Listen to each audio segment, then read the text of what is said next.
ocupados en esto. Muchas gracias a Santiago. Santiago Silva es actualmente, hace un par de años, obispo de Valdivia. Pero más importante que eso para nosotros, con todo respeto, es que ha tenido un importante rol y un importante biblista dentro del país, solamente la episcopal atrofia eso. Él hizo la licenciatura, o sea, el magíster en teología dogmática acá en esta universidad, fue profesor en esta universidad, de profetas y de sinópticos, y previamente a eso, obviamente, hizo la licenciatura, o sea, el magíster en Sagrada Escritura, en el oficio cultural, conocedor de los temas, y en virtud de eso, el CELAM, ¿no es cierto?, él nos va a contar la historia, porque la introdujo, a partir del CELAM se hizo una nueva traducción de la Biblia de la Iglesia en América, en la cual tuvo una muy importante participación. Lo invitamos para que nos contara un poco de ese trabajo de traducir la Biblia, ¿no?, para Latinoamérica, por latinoamericanos, y con todo lo que eso implica, que es todo un esfuerzo. Pero de ahí también el problema mismo de la traducción, porque todos leemos, salvo Sonia, ¿no?, leemos traducciones de la Biblia. Y leemos traducciones y las traducciones son traducciones. Entonces es todo un tema, ¿no?, cómo traducir y qué implica la traducción y la dificultad que tiene la traducción. Entonces le quiero dejar la palabra a César unos minutos como para contextualizar esta exposición que nos va a hacer Santiago. Y después tenemos obviamente un tiempito para conversar, preguntas. Muchas gracias, Rafael. Solamente una breve introducción. En el siglo pasado hay más de 30 Biblias que se han realizado en Latinoamérica.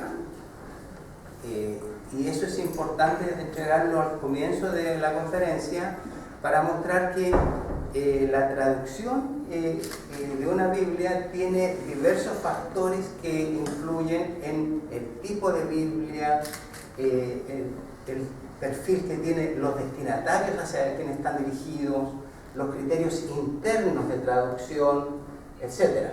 Entonces, por ejemplo, Cantera, una Biblia muy antigua, que está caracterizada por una traducción literal. Entonces, normalmente las traducciones del hebreo o del griego se recomiendan, o por lo menos a mí me recomendaban esa porque era muy literal. Entonces, para el estudiante servía mucho la traducción. En el mundo que vivimos en Chile, y en esta facultad se recomienda mucho también, por ejemplo, la Biblia de Jerusalén. Claro, porque es una Biblia de estudio para estudiantes. Entonces, pongo esos dos ejemplos para mostrar que en una traducción siempre la persona tiene presente una teoría de la traducción, tiene pensado los destinatarios, el uso, etc. Entonces, la idea de presentar y de hacer esta presentación no es tan solo la producción de una Biblia. Hay 20 Biblias que han sido avaladas por conferencias episcopales en Latinoamérica. Esta es la última. Entonces la idea es preguntar también, ¿cierto? Bueno, ¿cuáles son las características internas de esta traducción? ¿A quiénes está dirigido? ¿Tiene una finalidad pastoral o tiene una finalidad más destinada al uso del trabajo académico? Es una Biblia que tiene un criterio interno de traducción dinámica, como es la Biblia española de Alonso Cheque, o es una Biblia más literal, como la de Cantera.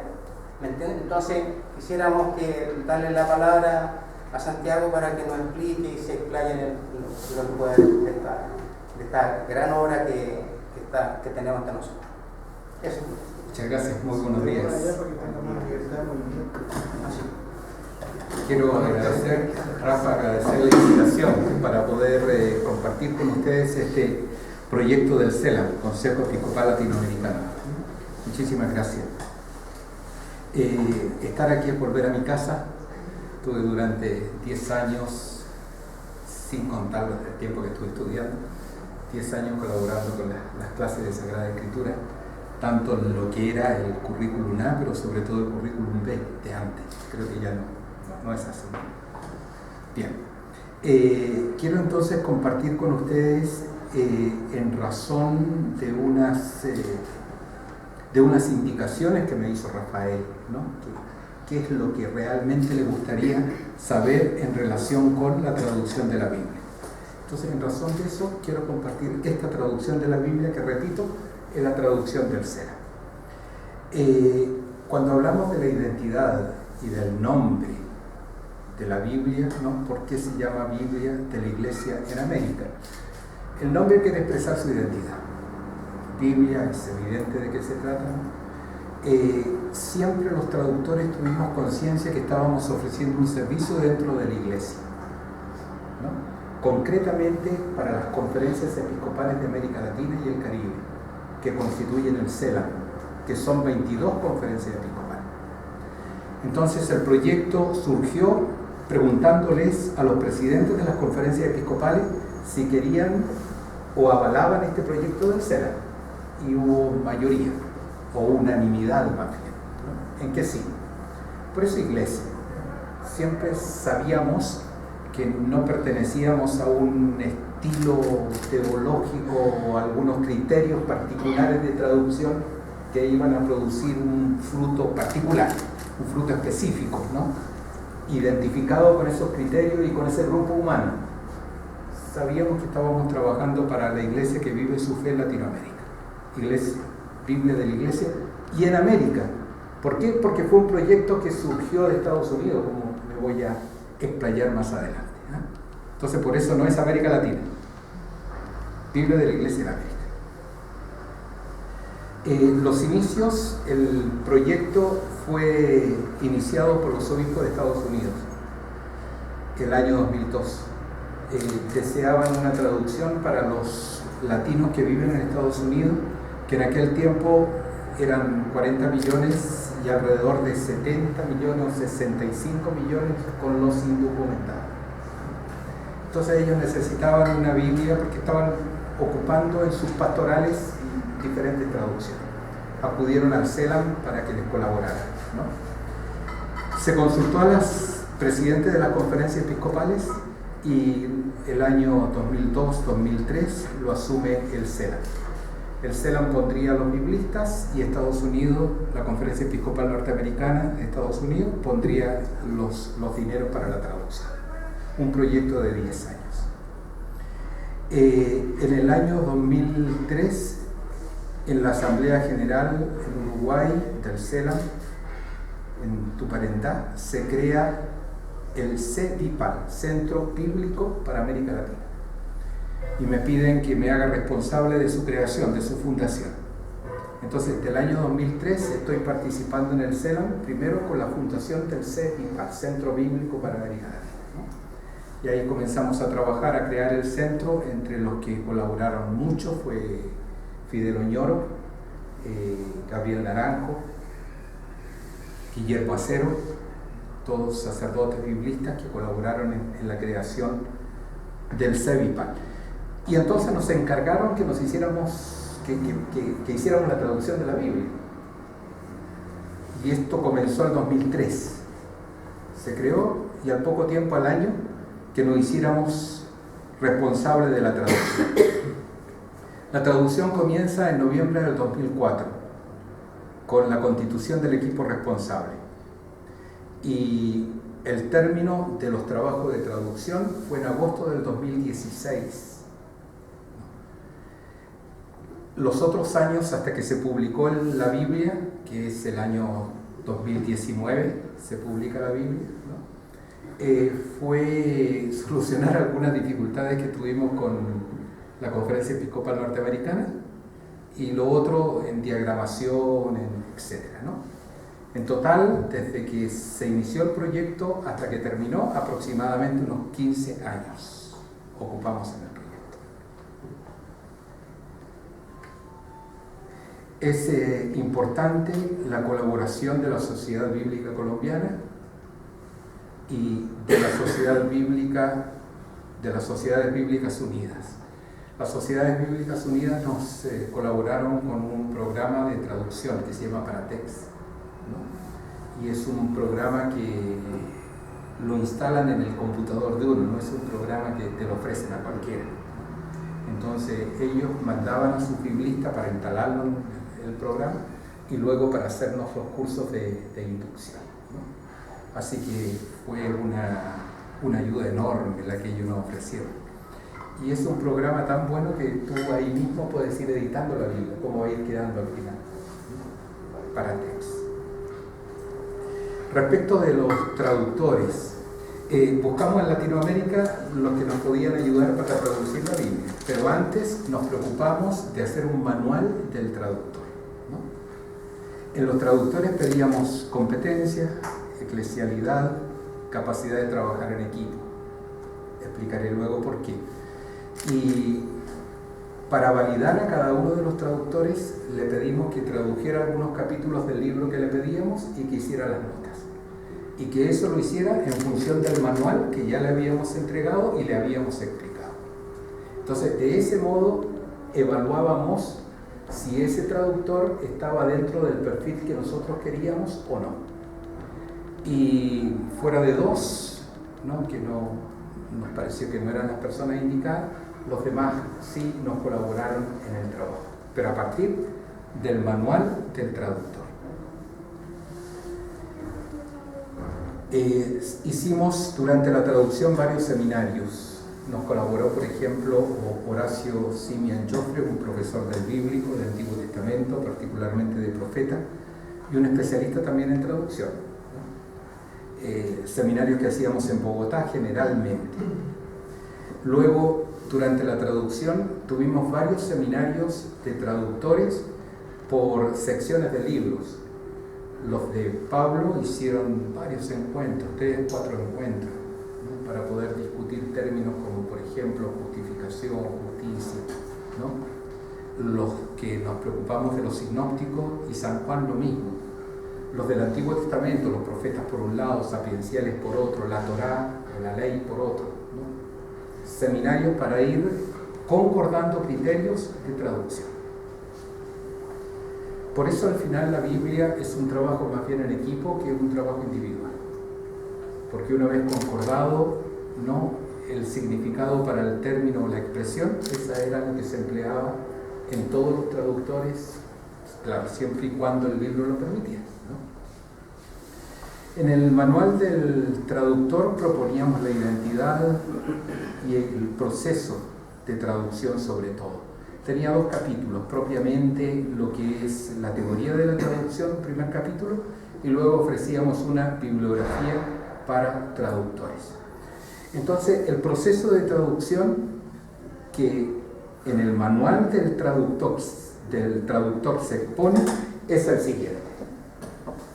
Se trata de, ejemplo, traducir Isaías o traducir Marcos, ¿no? Es el texto A.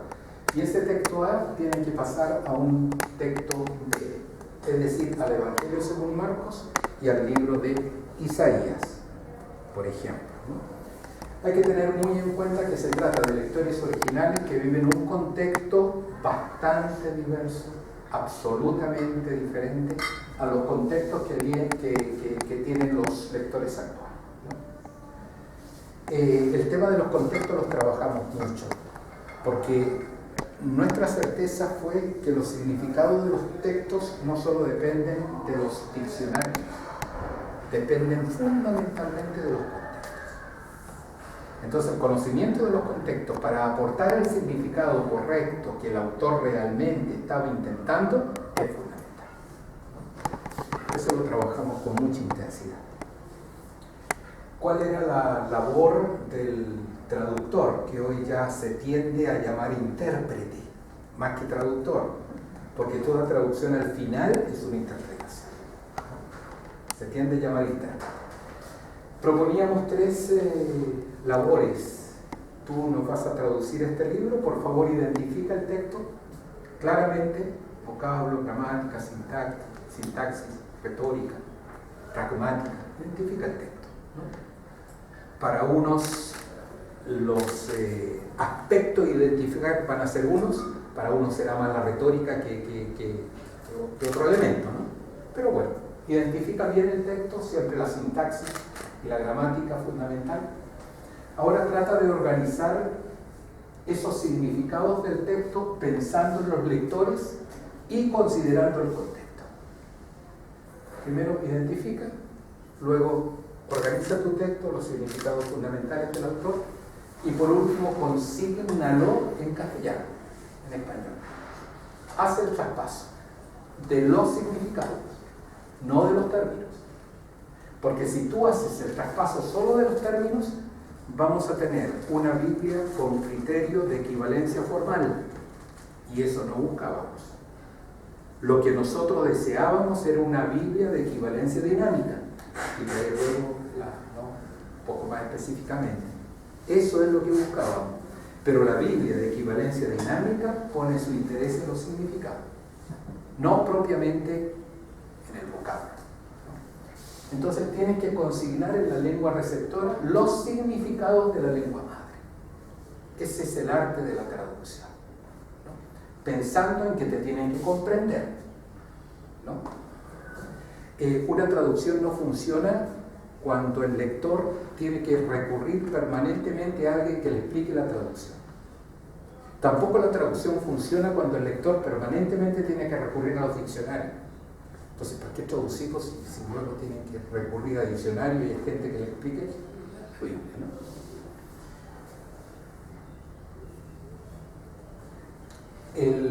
Al intérprete o al traductor le pedimos que fuera intérprete, analizando con mucha profundidad el texto que tenía que traducir. Le pedimos que fuera redactor, que tuviera esta capacidad literaria también de poder traspasar los significados del texto madre al texto receptor. Y le pedimos que fuera comunicador.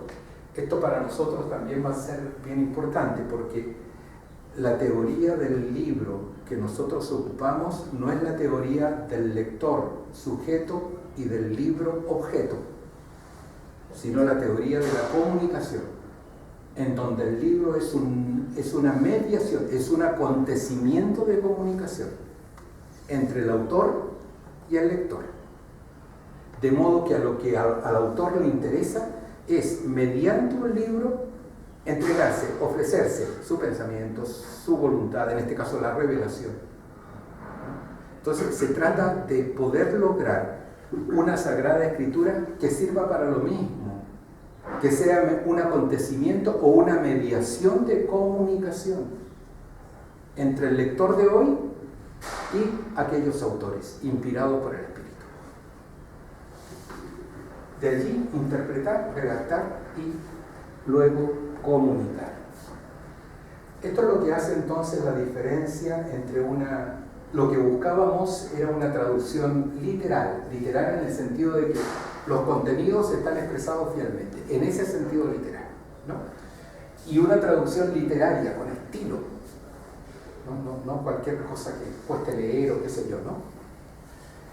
Eso sí, también respetando en cierta medida los textos originales, porque evidentemente que el estilo literario de un Lucas es muy sobresaliente respecto al estilo literario de un Marcos, por ejemplo. Y tomábamos o asumíamos el texto como acontecimiento de comunicación. Esto que ven ustedes aquí fue expresado largamente en el manual del traductor. El manual del traductor.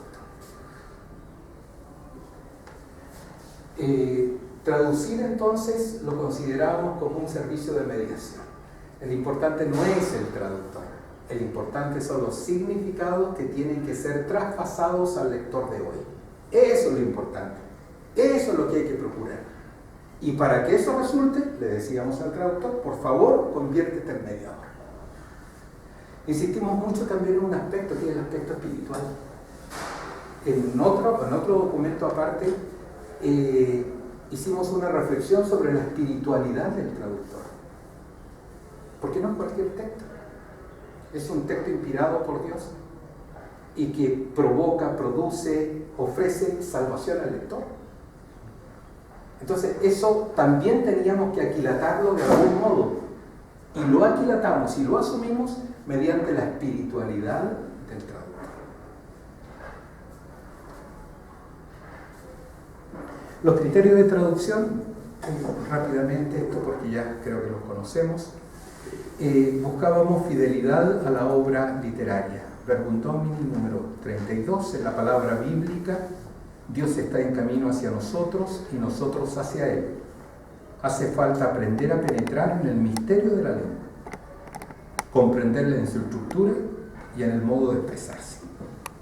Esa frase nos refleja perfectamente lo que nosotros queríamos a este nivel, de hacernos cargo del libro bíblico como obra literaria, como textos, tejido.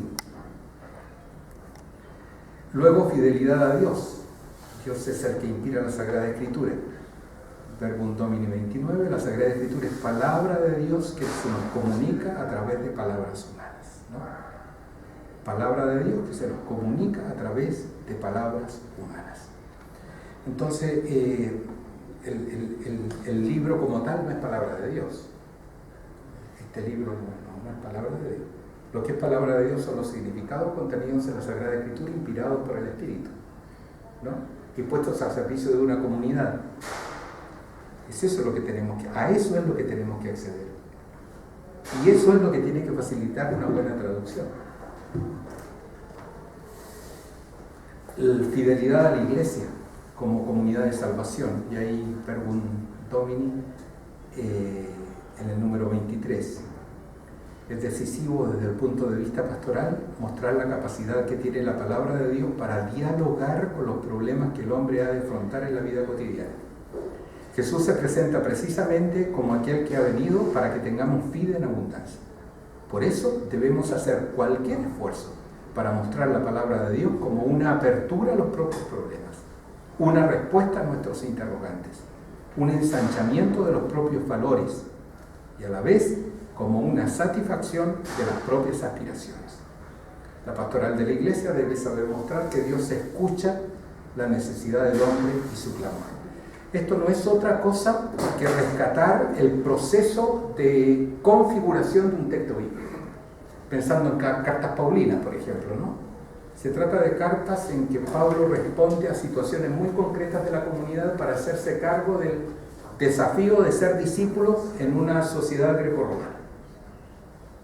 Y va elaborando esas cartas en razón de esos desafíos concretos. Entonces, la Biblia nos tendría que servir también para eso. ¿Cuáles son hoy nuestros desafíos? Una traducción que por la claridad, por el tipo de notas, me permita, ¿no?, encontrar luz frente a las situaciones que estoy viviendo. Y algo fundamental, encontrar luz a la vocación de ser persona. Si nosotros creemos efectivamente que el Hijo de Dios se hizo hombre para planificar nuestra condición de persona. Y la Biblia también tendría que ayudar a eso. Evidentemente que no es un sacramento en el sentido que actúa por sí misma. Requiere de la fe del lector. Requiere de la capacidad del lector de hacerse cargo de la palabra de Dios consignada en palabras humanas. Palabra de Dios que lo interpela. El equipo responsable.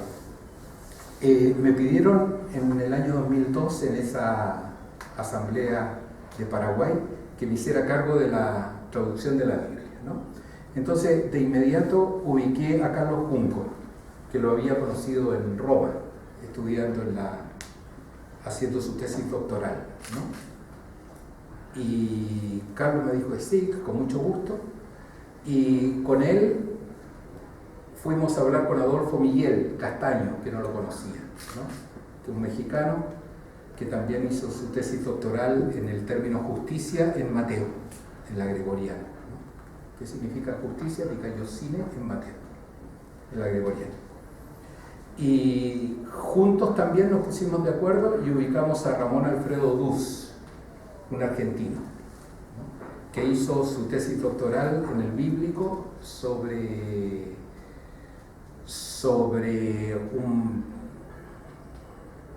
Ezequiel y el modo o la redacción de unos capítulos de Ezequiel, ¿no? Al poco tiempo hicieron obispo a Ramón Alfredo, pero siguió en el plan de conducir la traducción de la Biblia. Y después se hicieron obispo Adolfo Miguel Castaño, que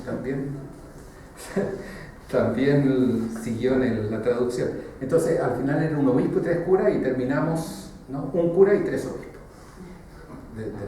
de los responsables. Luego viene a quien les pedimos el servicio de traducir, ¿no? Le pedimos a 4 coordinadores lingüísticos, por parte de Estados Unidos al padre Juan Alfaro, por parte de México a Francisco Nieto, todos biblistas, ¿no?, por parte de Chile a Jorge Ramírez, y por parte de los países bolivarianos un sacerdote de Perú que no pudo continuar. ¿Cuál era la función de estos coordinadores lingüísticos? Para que las traducciones ellos las pudieran leer sin criticar la traducción, sino simplemente viendo que si el término que se estaban, o la expresión que se estaban utilizando en su ámbito lingüístico, llámese Estados Unidos, llámese países bolivarianos o Cono Sur, se entendía o no se entendía. Esa era la función, ¿no? Evidentemente que ellos también participaron en traducciones de otros libros. Y luego habían 26 traductores, ¿no?, incluyéndonos nosotros, los 4, ¿no? De México eran 10, de Argentina eran 7, de Chile éramos 3, de Colombia 3, de Estados Unidos 2 y de Ecuador 1. Tuvimos 2 asesores, uno de Chile para todo el término de las citas referenciales, y luego uno de una mujer de Costa Rica que nos ayudó a corregir el estilo de la Biblia. Ellos fuimos los que trabajamos en la traducción de la Biblia. Después de hacer la evaluación del traductor en base al manual del traductor, ¿no?, si era aceptado, firmaban el contrato de la traducción para traducir el libro que le pedíamos, renunciando a sus derechos de autor. Todos renunciamos a los derechos de autor. ¿Por qué? Porque luego había que hacer una revisión en profundidad del texto y sobre todo de las notas. Si yo a mí me dediqué a traducir Marcos, ¿no? Si yo traduzco Marcos y soy el derecho de autor, nadie me lo puede cambiar. Y te queda una Biblia que es pegar una traducción al lado de otra, ¿no? Y se pierde coordinación lingüística, coordinación teológica, ¿no? Errores no se podrían. Entonces, con todas las Biblias en realidad se hace así, ¿no? Me tocó participar también en la Biblia de América, en la traducción de la Biblia de América. Y también hicimos lo mismo, ¿no? Uno renuncia a sus derechos de autor porque esto ya lo asume al final un equipo, que éramos el equipo de responsables. Esos fueron los traductores. Algunas dificultades que nos encontramos. La primera dificultad que nos encontramos fue qué tipo de traducción queríamos, ¿no? Si queríamos esta dificultad provino en realidad de los obispos norteamericanos. Los obispos norteamericanos nos pedían una traducción de carácter formal, al estilo Biblia de Jerusalén, ¿no? Esa traducción de carácter formal responde al criterio de equivalencia formal, ¿no?, que traduce palabras, no tanto significado. El término justicia se traduce por justicia, tanto en Pablo, en Mateo, aunque el lector moderno por justicia entiende otra cosa. Justicia o justicia, ¿no? Entonces nosotros no buscábamos esto. Por parte de ellos hubo una insistencia fuerte de que lo hiciéramos así, por parte nuestra una insistencia fuerte de que no lo hiciéramos así, ¿no? Pero al final logramos un cierto acuerdo, ¿no?, en razón de que cuando ellos desearan hacer de la traducción que nosotros le íbamos a pasar, desearan hacer un leccionario, que pusieran liturgistas y arreglaran el texto conforme les pareciera conveniente. Entonces quizá la principal dificultad fue que ellos pensaban en biblistas que hicieran un leccionario y nosotros pensábamos en biblistas que iban a traducir una Biblia conforme a los criterios que se proponen. Entonces lo que hicimos ahí fue el manual del traductor y luego varios seminarios para enfrentar esa dificultad. Buscamos mujeres para la traducción, ¿no? tomamos contacto por lo menos con unas 4 biblistas, pero no fue posible que nos colaboraran. Estaba muy ocupada, no sé, ¿no? Y al final no tuvimos ninguna mujer participando en la traducción, ¿no? Nunca se pensó en una traducción ecuménica, aunque Proverbios al final lo tradujo un biblista de una iglesia evangélica. El único libro que está hecho por un no católico, Proverbios. Porque quien comenzó, voy a fijarme también en esa dificultad, no logró terminarlo, entonces hubo que pedirle a otra persona. Era el problema que antes yo les indicaba. Los obispos de Estados Unidos nos pedían seguir el criterio de liturgia auténtica, que ya cayó, ya no vale ese criterio para la traducción de la Biblia, ¿no? Lo sacó el Papa Francisco, ¿no? Entonces querían una Biblia de equivalencia formal y que les sirviera luego para el uso pastoral de los latinos que viven en Estados Unidos y para un leccionario. Nosotros hicimos la opción por la equivalencia formal o la equivalencia dinámica, conociendo las posibles dificultades. Cada teoría tiene sus pros y sus contras, ¿no? La otra dificultad, la reticencia de algunos obispos latinoamericanos, porque la Biblia no tiene el sabor de Biblias consagradas como por ejemplo la de Jerusalén, ¿no? Entonces, porque la Biblia no dice bienaventurados los que tienen hambre y sed de justicia, es una Biblia mala. ¿Por qué? Porque esta Biblia no dice eso. Esta Biblia dice bienaventurados los que tienen hambre y sed de justicia, de hacer la voluntad de Dios, de buscar el plan de Dios, de construir el plan de Dios, porque eso es justicia para Mateo. Entonces, si esa Biblia no suena como lo que ya tengo metido en la cabeza, no es Biblia buena, ¿no? Por más que se explique por qué se hacen esas opciones de traducción. Otra dificultad es la falta de traductores.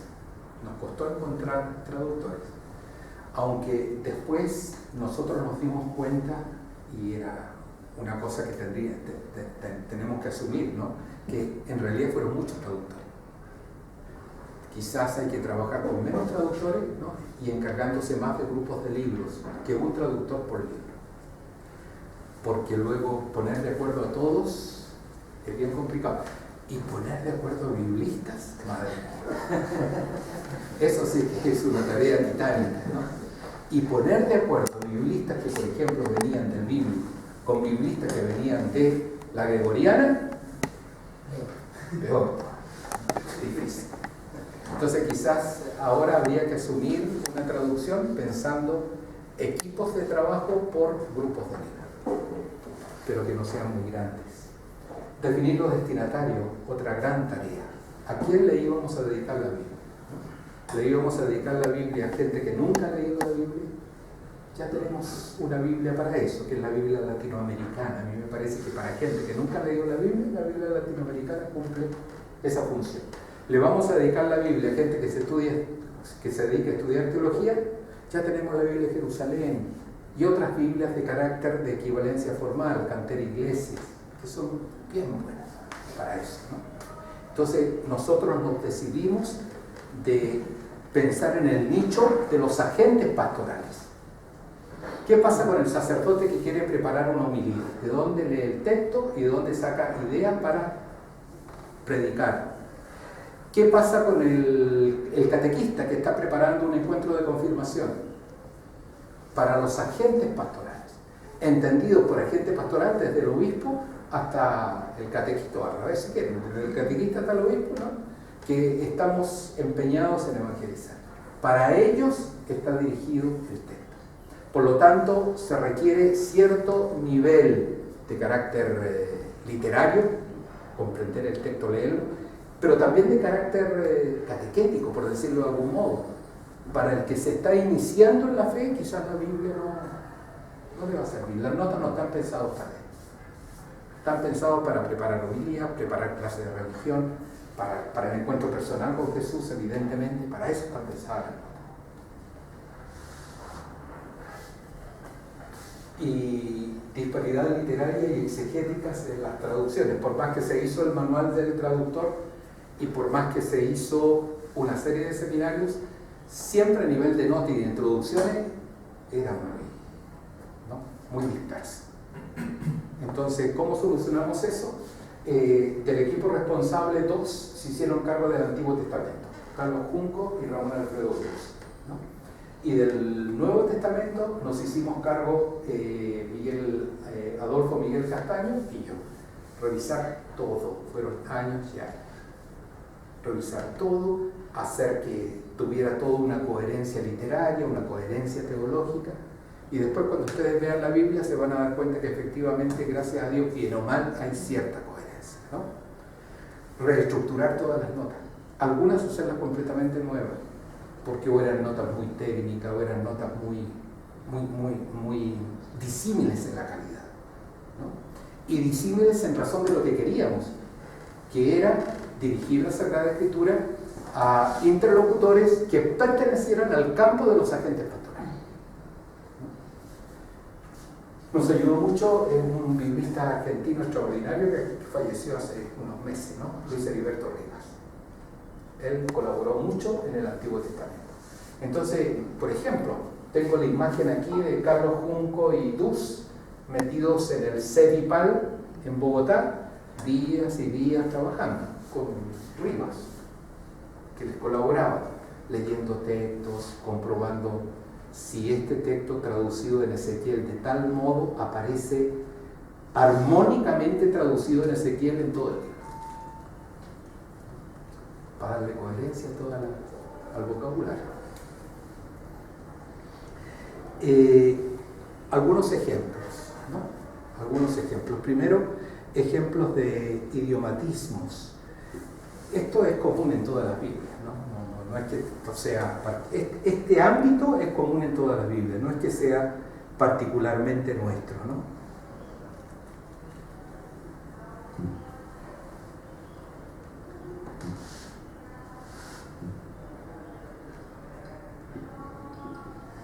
En Jueces de Jeremías 13:22, tú tomas el texto hebreo, y el texto hebreo traducido literalmente dice: por la magnitud de tus iniquidad han sido levantadas tus almas y violentados tus talones, ¿no? Es una expresión propia en hebreo para decir lo que nosotros tradujimos, que muchas de las Biblias lo tienen así por lo demás. Por tus culpas te han levantado tu vestido y te han violado. A eso se refiere. Ese tipo de traducción se asume así, porque si uno asume la equivalencia formal, no lo entiende. No se entiende. Entonces hay que tomar el significado y pasarlo al lector de hoy. Pero entonces están traicionando la Biblia, porque eso no es lo que dice la Biblia, pero que lo que dice la Biblia está encerrado en la materialidad del término o en el significado de los términos. Si está encerrado en el significado de los términos, equivalencia dinámica, eso traspásaselo al lector, y eso es lo que estamos haciendo.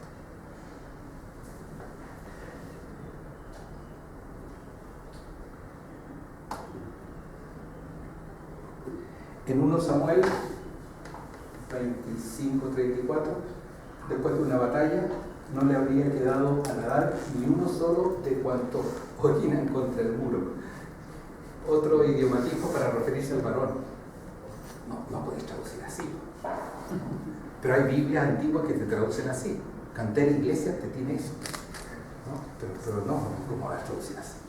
Entonces se trata, no le habría quedado a Nadab ni un solo hombre, refiriéndose al varón, ¿no? En Juan 3:24, el rey se está cubriendo sus pies en el cuarto superior. Eso es para decir que el rey fue al baño, ¿no? Entonces el rey está haciendo sus necesidades en la habitación ventilada. Aquí viene todo el lío, ¿no? Pero eso no dice la Biblia. ¿Por qué están traduciendo así si eso no dice la Biblia? De nuevo el tema de la equivalencia formal y la equivalencia dinámica, ¿no? ¿Qué queremos que la gente entienda? Que entienda el texto, que entienda su significado, lo que el autor intentó. Y al decir esto, el autor está diciendo esto. Esto es lo que hay que trasladar entonces al lector. Todo esto tiene que ver entonces con idiomatismos, pero aquí esto está pasando. Un texto del Nuevo Testamento, ¿no? cómo traducirlo. 1 Tesalonicenses 4, 3, 5, traduciendo al griego tal cual es este texto. Porque esta es la voluntad de Dios, vuestra santificación, que os abstengáis de la fornicación, y que cada uno trate su propio utensilio con santidad y honor, no con pasión de concupiscencia, como esos gentiles que no conocen a Dios. Eso dice el texto griego, ¿no? Y traducciones de equivalencia formal lo traducen así. ¿Qué significa? Cuando Pablo escribe 1 Tesalonicenses, en el contexto que lo está escribiendo, ¿a qué se refiere? Porque esta es la voluntad de Dios, la santificación de ustedes. Absténganse de la lujuria y que cada uno se porte con su mujer santa y respetuosamente, sin dejarse arrastrar por la pasión de sus apetitos desordenados, como sucede con los paganos que no conocen a Dios. Ahí, como para poder valorar entonces las traducciones. Ahora pasemos a particularidades. Algunas particularidades de la Biblia de la Iglesia en América, ¿no? ¿Cómo traducir Mateo 5:6? ¿Cómo traducir justicia en Mateo? 5 veces creo que aparece el término justicia, ¿no? Esto es lo común. Bienaventurados los que tienen hambre y sed de justicia, porque serán saciados. El lector actual que lee esto se preocupa de hacer justicia social, porque eso es lo que le está pidiendo el Señor a través de Mateo. Me preocupo de los pobres y soy solidario con los pobres. Tengo esa hambre, esa pasión. Pero Mateo no se está refiriendo a eso. Cuando Mateo habla de justicia, está hablando de lo que es justo para Dios. Está hablando de la realización de la voluntad, ¿no?, de Dios en la vida de cada uno. Eso es la justicia. Entonces, la traducción en la que está al lado: dichosos son los que tienen hambre y sed de vivir según el plan de Dios, porque Él los saciará. Y en esta línea de traducción ya hay muchas Biblias. No es la única ni la primera, esta. Y ahí está la justificación, ¿no? Una breve justificación, porque esto fue discusión y qué sé yo, ¿no? Fue una resolución en equipo. Mateo 9, 11, 13. Es un texto súper complicado, ¿no?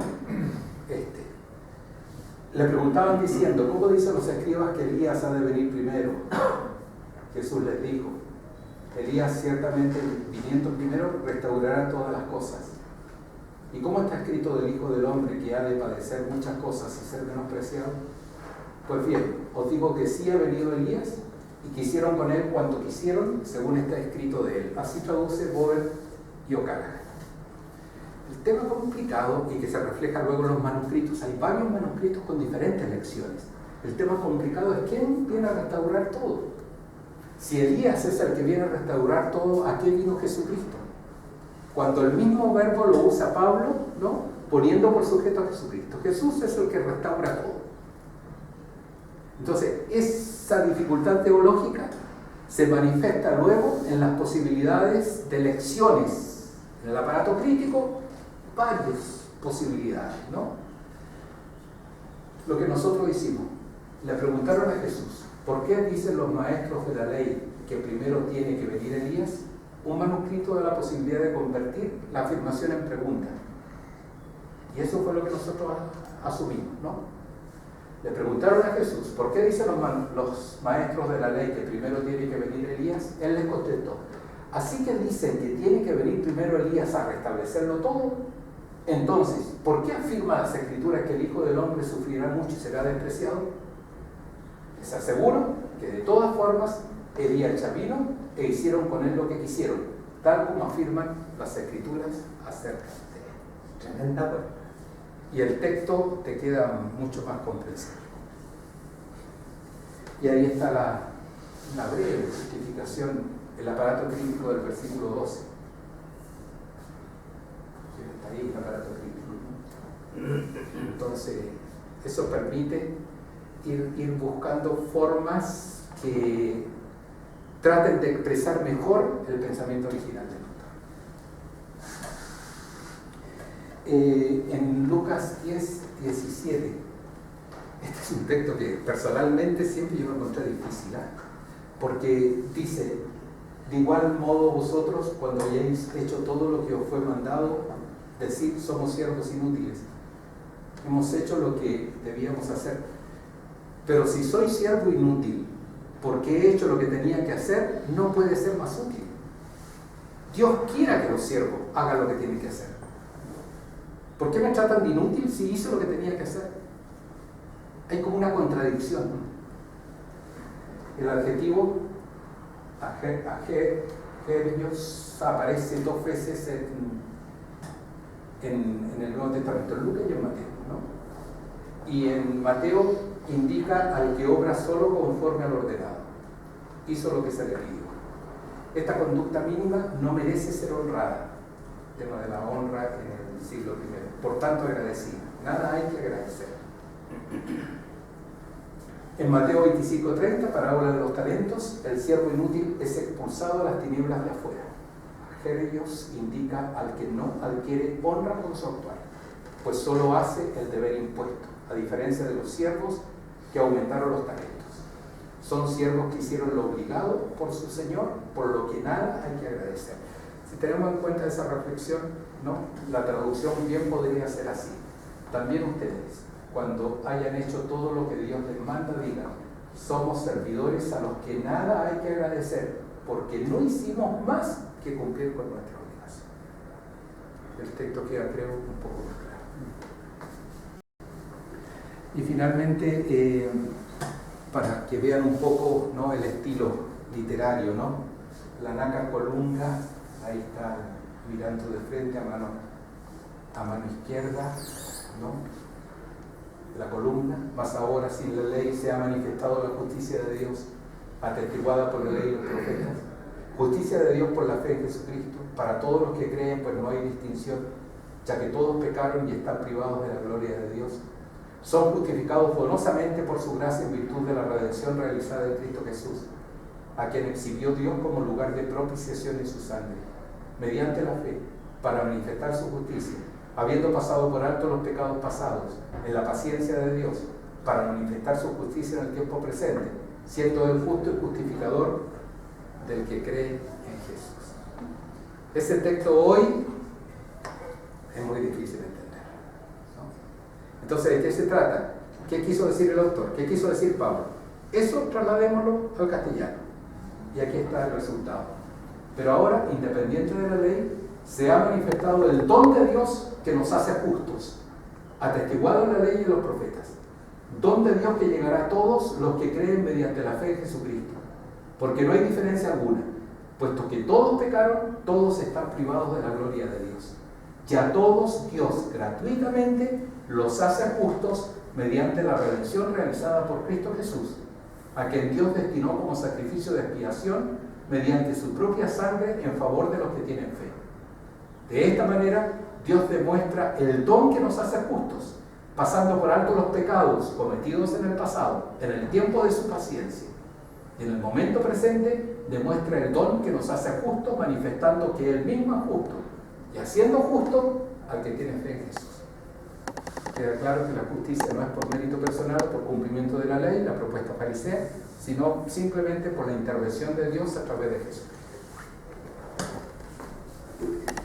Bien, vamos ya finalizando. En el año 2010 publicamos cada evangelio por separado para poder tener, lo repartimos y para poder tener algún tipo de, ¿no?, claro, ¿no?, de feedback que nos permitiera saber cómo estábamos haciendo la traducción. Las sociedades bíblicas nos ayudaron luego en el 2011 para editar los 4 evangelios, ya no solo separados, y esto lo enviamos a facultades de teología, institutos de teología, centros de estudio bíblico de América Latina, y recibimos bastante colaboración. Y esa colaboración la estudiamos y fuimos incorporando aquello que nos parecía importante. El 2015 se publicó el Nuevo Testamento completo, en esa edición, ¿no?, con ese formato, el 2015. Y el 2019 ya se publica la Biblia con 2 formatos, una de lujo, que es esta edición de lujo, y luego una edición de rústica, ¿no?, por supuesto que esta es más cara que la rústica, ¿no? Luego, antes de cada publicación, nos trasladábamos a Madrid y junto con PPC, que era quien publica la Biblia, nos dedicábamos a la diagramación de la Biblia. Allí salieron lo que voy a explicar luego, ¿no? En cuanto a la diagramación. Si tomamos la Biblia, tenemos tapa y contratapa, ¿no? En la tapa, arriba, el texto del Génesis en hebreo, primer versículo, Bereshit bara Elohim que Hashamay. Y en la parte de abajo de esta figura de América Latina, el texto del Apocalipsis en griego, el último capítulo, ¿no? En griego. Si uno da vuelta a esto, ¿no? Se encuentra con la traducción del texto del Génesis y con la traducción del Apocalipsis. Primero y último libro, ¿no? Traducido al castellano para el servicio de la iglesia que vive su fe en América Latina, ¿no? Toda la Biblia entonces, el Antiguo Testamento hebreo, arameo y griego, y el Nuevo Testamento en castellano. Por eso se hizo esta diagramación con la imagen de América Latina, ¿no? Biblia de la Iglesia para América.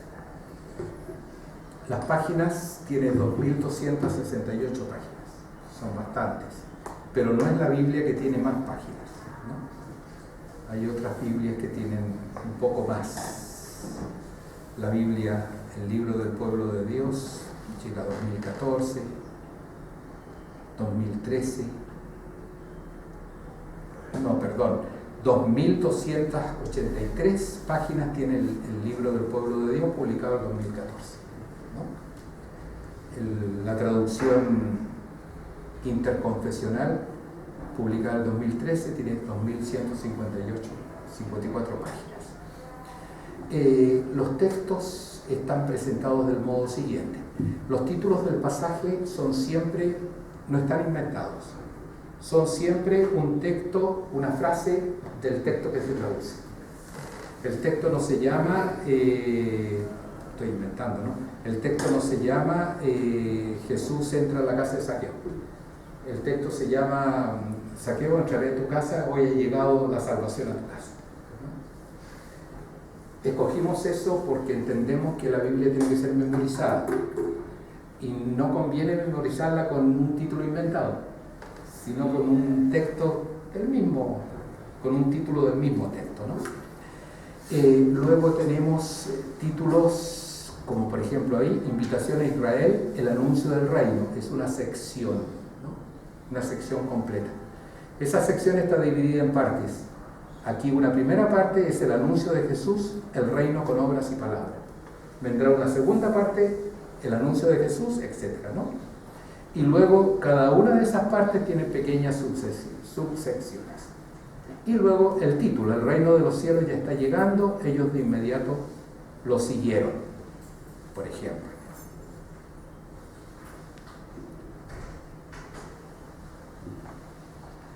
Título de sección, sucesión de pasajes paralelos, están las citas de referencia.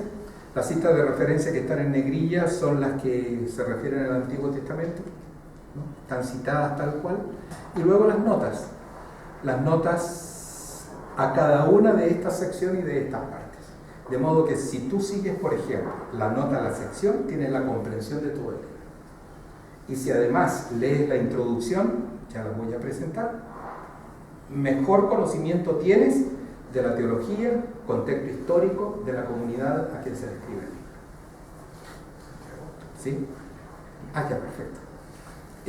Notas a la perícopa, las introducciones están hechas siempre del mismo modo, hay un aspecto histórico comunitario, hay un aspecto teológico que se presenta siempre del mismo modo y hay un aspecto literario, contexto de vida, los temas teológicos principales y luego la estructura del texto literario. La Biblia se acompaña con cronologías, glosarios, lo de siempre. Quizás resaltar lo del glosario, creo que es primera Biblia que asume conceptos socioculturales o explicaciones socioculturales para términos como por ejemplo familia, como por ejemplo hijo, honor. Eso lo encontramos ahí. Son 207 entradas. Un pequeño diccionario. Sí, 207 entradas. Algo así como campo semántico. Sí, exacto, claro. La bibliografía básica se puede encontrar sobre la Biblia de América. Este artículo escrito por Ramón Alfredo Duz para el Pontificio Instituto Bíblico, un proyecto latinoamericano. Este capítulo en una obra de homenaje a José Manuel Sánchez Caro, que escribimos con Carlos Junco, ¿no? Historia y principios hermenéuticos de la nueva traducción Biblia de la Iglesia de América. Se puede encontrar también en un artículo que escribí para la revista Veritas, que es la revista del Seminario San Rafael de Valparaíso, y para la revista Medellín, que es la revista del CELA, el mismo artículo. Entiendo lo que estás leyendo acerca de la traducción de la Biblia de la Iglesia en América, y luego Carlos Junco, en Reseña Bíblica del año 2020, hizo una presentación de la Biblia de la Iglesia en América. Y ahí están parte de los traductores, y muchísimas gracias.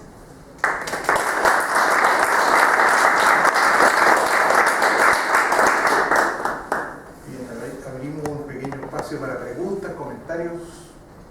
Juan Pablo. No sé tu nombre, Nicolás y César. Sotomayor también. Bueno, primero agradecer por la presentación, muy contundente, muy claro, y también por el trabajo realizado de tantos años. Yo creo que es importante saber todo lo que está detrás de una traducción de la Biblia. Al menos yo no lo pude percibir, pero ¿qué hay de las variantes manuscritas? Si es que es algo que resolvía cada traductor en particular, si es que eso estaba dentro del manual del traductor, si es que se proponía un criterio tal vez desde las conferencias episcopales, no sé, que pueden mencionar algo de eso. Sí, correcto. Lo proponía cada traductor, y luego en los seminarios cada traductor tenía que presentar lo que estaba traduciendo, y ahí venía la discusión respecto de las posibles variantes. Así se resolvía el tema. Ahora, siguiendo Nestlé Adam, nosotros teníamos la edición 27, hoy está la 28, ¿no? Ya prácticamente el texto es el texto básico. Claro. Sí, bueno, obviamente agradecer, increíble, ¿verdad? Es fascinante como todo el proceso. Me queda un poco, no sé si una duda, pero un comentario un día que se me ocurrió mientras estaba explicando como estas traducciones dinámicas, sobre todo para hebraísmo o formas de decir cosas que si uno las traduce literal como que pierde completamente el sentido. ¿Cómo lo hacían, por ejemplo, en términos más estructurales? Digo, traducir como cuando fue al baño creo que no afecta en nada doctrinalmente una traducción. Pero conozco una vez en un seminario también de traducción, hablaban de que para una cultura el concepto cordero no le hacía ningún sentido, y en un momento los traductores decidieron tomar un animal del contexto que sí le hiciera sentido como sacrificio para explicar el cordero de Dios que quita el pecado. Y al final ocuparon otro animal que yo lo encuentro, con todo el respeto, medio aberrante haber cambiado esa, pero era para dar a entender a la gente. O por ejemplo, el amor también, tradujeron palabras como pan, entonces como que empiezan con el fin de que las personas entiendan el sentido, empiezan a agarrar palabras del contexto, pero que a mi juicio, y el mío, igual empiezan a pervertir un poco el sentido original de lo que se quería decir. Por algo es la figura de un cordero y no es la figura de otro animal, en este caso específico a Dios Juan. Entonces, la pregunta es cómo se enfrentaron situaciones así y cómo las resolvieron. Las situaciones que enfrentamos y las discusiones más fuertes eran entre diferentes áreas en Latinoamérica. Un mexicano con un chileno o un argentino, por ejemplo, ¿no? Países de Centroamérica también, ¿no? Pero las dificultades no eran en razón de conceptos teológicos. Eso era más o menos común, todos lo entendíamos, ninguna dificultad. Las dificultades eran en razón de conceptos que se refieren a elementos prácticos. ¿Cómo se dice vasija en México? ¿Qué significa vasija en Chile? ¿No? Entonces, para decirles la verdad, cuando ya la discusión era muy grande, hacíamos votación simplemente, porque no nos poníamos de acuerdo. Pero esos eran 3, 4 términos, toda la Biblia, ¿no? Entonces ya, México, por favor, pierde esta vez por México. Que no se entienda en tu país qué se le va a hacer, pero déjalo ahora nosotros entender. Lo que tú te refieres respecto a esos conceptos teológicos fundamentales, eso los conservamos. No teníamos clara conciencia que estábamos prestando un servicio desde la iglesia para la iglesia. Entonces, eso no se prometió. También me uno al comentario del compañero, efectivamente es una tarea fascinante, ¿cierto? Similar a lo que está planteando me llamó la atención que en varias oportunidades de tu intervención comentaste el tema de la coherencia. A propósito, por ejemplo, del término de caiosite. Entonces ocurre que los manuscritos que tenemos no siempre son coherentes. Entonces, el esfuerzo por hacer comprensible el texto para el hombre de hoy en Argentina, en Chile, qué sé yo, tiene que entrar de alguna manera en una especie de conflicto entre hacerlo comprensible o de alguna manera respetar lo que puedes llegar a optimizar el proceso de coherencia. Pero es una tarea un poquito como a contrapelo, digamos así. Quisiera que te explicara un poquito más acerca de ese criterio. Lo primero, ojalá me entiendan bien, ¿no? La traducción es el mal menor, porque no deberían traducirse los textos, ¿no? Los textos están escritos para comunidades originales, los textos están escritos para comunidades originales, por autores. Nuestro patrólogo y director de la licenciatura.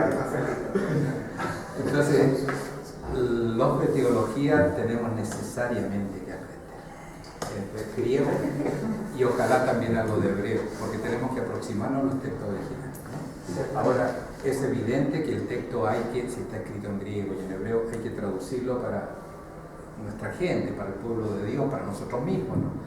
Y en ese caso, partiendo del hecho de que es el mal menor, hay que procurar coherencia. Recién lo conversábamos, ¿no? Coherencia entre los criterios de traducción y la traducción. Entonces uno puede enfrentarse a la Biblia y te puede decir: esto a mí no me gusta, de acuerdo, yo lo acepto, está bien que no te guste, porque tú estás con otros criterios de traducción. Pero resultaría muy mal que me dijeran: tú tomaste estos criterios de traducción y no se reflejan en la Biblia. La Biblia no está traducida conforme a esos criterios de traducción. Ahí estaría el problema fundamental, ¿no? Y tú apuntabas algo bien interesante: los significados tienen que ser comprendidos por la gente, y evidentemente que ahí hay siempre una tensión fuerte, ¿no? ¿Cómo expreso esto? Primera pregunta. Segunda pregunta: ¿es realmente lo que el autor está indicando? De allí la importancia también, y es lo que hicimos en esta Biblia, asumir la investigación bíblica. No nos quedamos ya con criterios antiguos, asumimos y se refleja perfectamente en las introducciones a los libros que están asumidos todos los criterios o todo el avance de la ciencia bíblica. ¿Cómo quedó Estados Unidos con esta traducción? Porque usted dijo que el propósito de ellos era para los 60 millones de hispanohablantes que usaran la Biblia. Pero usted dice una Biblia más bien para agentes pastorales, para un subconjunto de eso. En algún minuto lo dije, mira, quedaba lo siguiente, en que ellos tienen el texto y tienen los derechos de autor del texto. Entonces que ellos, a través de liturgistas, puedan elaborar el texto ¿no? Partiendo del texto traducido, puedan elaborar el texto que les sirva para ocupar en los leccionarios. Es decir, ellos tienen todo el derecho de hacer el texto lo que les parezca, ¿no? Entonces, en el fondo, hay dos Biblias de la Iglesia en América. Una para hispanos que viven en Estados Unidos y otra de México al Cono Sur. Y esta de México al Cono Sur responde al CELA. La otra responde a la Conferencia Episcopal de Estados Unidos. Cada cual con sus derechos de autor y cada cual interviniendo como desee en el texto bíblico. Muchas gracias por su exposición, por la calidad, concuerdo con todo lo que has dicho. Quizás sacando un poco del tema, pero a propósito del principio de eclesialidad que usted citaba al inicio, ¿no? Si bien entiendo los destinatarios, todos, no sé si ustedes tienen contemplado también, a propósito de la traducción, en la formación, digamos así, en la fe del pueblo latinoamericano, en términos no meramente informativos, de evangelización como conocer la palabra de Dios, sino ya también el estudio, y en ese sentido si se proyecta una Biblia de estudio a nivel latinoamericano, porque siendo majadero, quizás situándose en el área de teología fundamental, uno podría decir, está bien transmitir la fe, está bien transmitir un texto que sea comprensible, pero también de fondo hay una comprensión del pueblo de Dios que le llega a la Escritura, ¿no? Y yo creo que hay un consenso generalizado, quizás, que a nivel formativo, no solo al interior de la iglesia, digo a nivel de los profesores o profesores de religión, agentes pastorales, sino también en el mismo pueblo de Dios hay una deuda reflexiva a nivel pastoral y teológico latinoamericano. Eso quería preguntarle. Gracias por tu intervención. Mira, si uno funciona con el concepto de Biblia de estudio a nivel de la Biblia de Jerusalén, la vía no cumple esa tarea. Pero si uno funciona con el concepto de Biblia de estudio que me haga saber todo lo que hoy se está diciendo en relación con los libros bíblicos y que eso que se está diciendo luego se traduzca en una traducción, la vía es un libro de estudio. Las notas, por ejemplo, las notas no están pensadas para animar la pastoral, las notas no están pensadas para animar la espiritualidad. No es que esa sea la principal función, también lo hacen, pero no es la principal función. La principal función es explicar el texto bíblico. De modo que el profesor de catequesis que está explicando la parábola de los talentos, sepa lo que es un talento, sepa cuál es la dinámica de la parábola, allá va apuntada. Eso por un lado. Por otro lado, el vocabulario, ¿no? Con esto de aspectos socioculturales. Eso es novedoso, no se encuentran en la Biblia. Y finalmente la introducción. La introducción, así como están pensadas, es la presentación de un libro.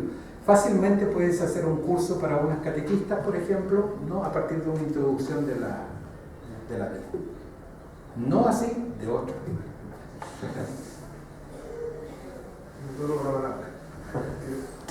Me parece súper importante ver la concordancia. Yo voy encontrando en la Biblia de Jerusalén que como son distintos traductores, de repente el mismo texto de base se traduce de distintas maneras en distintos libros. Parece que aquí faltó ponerse de acuerdo y ese trabajo se ve que se hizo. Entonces me parece eso muy bueno. Tenía esta duda sobre las diferencias, no solo de lenguaje, sino culturales, porque claro, cuando uno dice Latinoamérica, las palabras de México a las de Argentina no calzan, ni cómo se entienden las cosas, a veces palabras que no se pueden usar en un país o en otro. Y no conozco qué pasa en el mundo hispano de Estados Unidos, donde debe ser una realidad que también se va formando su propia cultura. Ahora una cosa sí que en esta traducción significativa me queda la curiosidad, porque a veces, por ejemplo, la Biblia de Jerusalén lo hace. Estoy pensando en el texto de 2 Samuel 7, ¿no? Cuando David dice que quiero construir una casa a Yahvé, y dice, no me vas a construir una casa a mí, yo te voy a hacer una casa a ti. Y, en fin, y aparece 14 o 15 veces aparece el término casa en ese capítulo. Pero cuando uno hace traducción significativa, entonces David aparece diciendo, mire, yo vivo en una mansión, y tú estás en una tienda, entonces te voy a construir un templo. Y por lo tanto la palabra casa, que es la esencial del texto, porque se juega con el término, como que desaparece. Y puedo traducir el palacio del rey, puedo traducir el templo, puedo traducir la dinastía. Entonces, si lo hago significativamente, pierdo el juego del lenguaje que hay en el texto. No me resulta fácil cómo se respetan esas dos categorías. Y por último, algo sobre el resultado. Si quedamos contentos con esto, si tú te sientes contento con el resultado de la Biblia, sabiendo que Allahu Akbar no es más grande y por tanto la palabra de Dios también es más grande y uno nunca termina de alcanzarla, siempre se te arranca por un lado o por otro. Pero eso. Parto con lo último. Mira, muy contento estamos porque ha tenido muy buena aceptación, ¿no? En general, buena aceptación ha tenido la Biblia. Entonces, uno dice sí, misión cumplida y bien, gracias a Dios. Pero una vez que termina el proceso, viene también el asumir los defectos, ¿no? Lo que le decía ya respecto de los traductores. Si ahora hay que traducir de nuevo, oye, menos traductores, preocupados de trabajar más en equipo y por bloques de libro, ¿no? Por ejemplo. Pero gracias a Dios ha sido bien recepcionado la Biblia. Lo que tú dices respecto de los términos que tienen matices de significación en un mismo contexto literario es súper complicado. Se pueden de repente aprovechar las notas, ¿no? Porque claro, tampoco hay que traicionar el texto. Tú cambias casa y ya pierde el juego, ¿no? Entonces, las notas se pueden aprovechar para eso. Yo no recuerdo cuál fue la solución que dimos a eso que tú mencionas, ¿no? No me acuerdo. Pero por ejemplo, en otras traducciones, cuando dijo el Señor a mi Señor, ¿no? Dijo el Señor que es Dios, a mi Señor, que es David. Entonces, por ejemplo, ahora estamos trabajando en una traducción para niños, ¿no? En esa traducción para niños dijo el Señor Dios a mi Señor David. Entonces, claro, te dicen, pero está introduciendo algo, pero está en la mentalidad del autor, pues el autor se está refiriendo a eso. Y al lector ya le quedó más claro cuando hay todo este tipo de juegos. No sé si...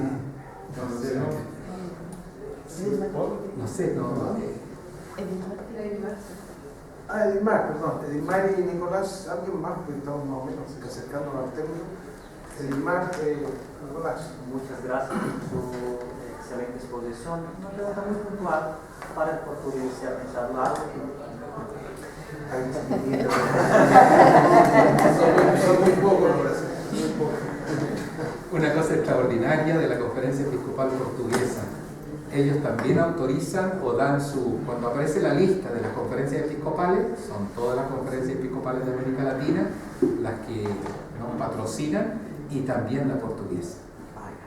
Entonces con ellos en algún minuto se habló la posibilidad, porque claro, traducir la vía, el texto bíblico al portugués, de ningún modo. Pero sí ustedes tienen ya traducciones hechas al portugués. Entonces lo que se traduce son las introducciones y las notas. Y se aprovecha el texto ya traducido, ¿no? Por biblistas portugueses. Y eso está ofrecido a la Conferencia Episcopal si en algún minuto lo quieren hacer. Yo solo quería también lo que decía que en el fondo el juego que aparece en las palabras, o sea, por ejemplo el hebreo, que es súper como, hasta donde entiendo, como muy poético, como que obviamente la forma que estaba escrita era como, o sea, una cosa es entender cómo lo entendían ellos y también cómo se comunicaban como a nivel de escritura. Entonces también me llama un poco la atención eso de ir cambiando como las palabras al final, porque y esto es como mi problema.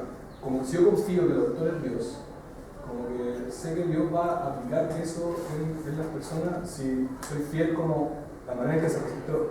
Y además que también creo que la lectura de la Biblia, si bien hay un momento que es personal e íntimo, también se hace en comunidad. O sea, la labor del predicador, la labor del expositor es eso. O sea, Pablo lo dice ahí en Romanos 10, dice cómo creerán sin el que les predique y cómo creerán si no les llega la palabra. Pero es como todo un flujo de comunicación que obviamente parte y que en esencia la palabra de Dios, pero también está mediado por las personas que explican. Entonces, a mí en lo personal me hace mucho sentido, por ejemplo, este mismo ejemplo que decía de traducir, cambiar el Cordero de Dios, porque también está el rol del predicador. La palabra de Dios, no digo que el poder está en el predicador, pero sí están los expositores de la Biblia que ayudan a los lectores que a lo mejor tienen menos conocimiento para poder ingresar esas palabras para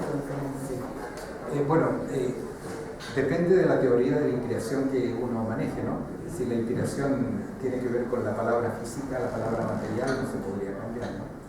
El Papa Benedicto dice de que para acceder a la palabra de Dios hay que ir más allá de la letra. Entonces, evidentemente, la letra propiamente tal no es la palabra de Dios.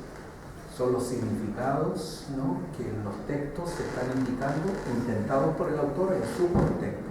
Es eso lo que el traductor tiene que hacerse cargo para traspasarlo a la lengua que traduce. Y claro, es el mal menor. Deberíamos leer el texto original. Bueno, entonces, nos pasamos un minuto. Va a decir algo, Sandra. Sí, quiero agradecer, pero decir también que junto con esto tenemos una exhibición en la biblioteca que hemos estado armando entre nosotros con la biblioteca, con Biblias, incluyendo esta, con algunos textos por nosotros, pensando en la traducción, y les animo a ir a visitarlo. Yo todavía no la veo, pero me dijeron que estará lista hoy, así que les animo a ir, y lo van a dejar unas semanas, así que vayan a ver esa exhibición. Y gracias. Gracias a ustedes. Segundo piso de la biblioteca.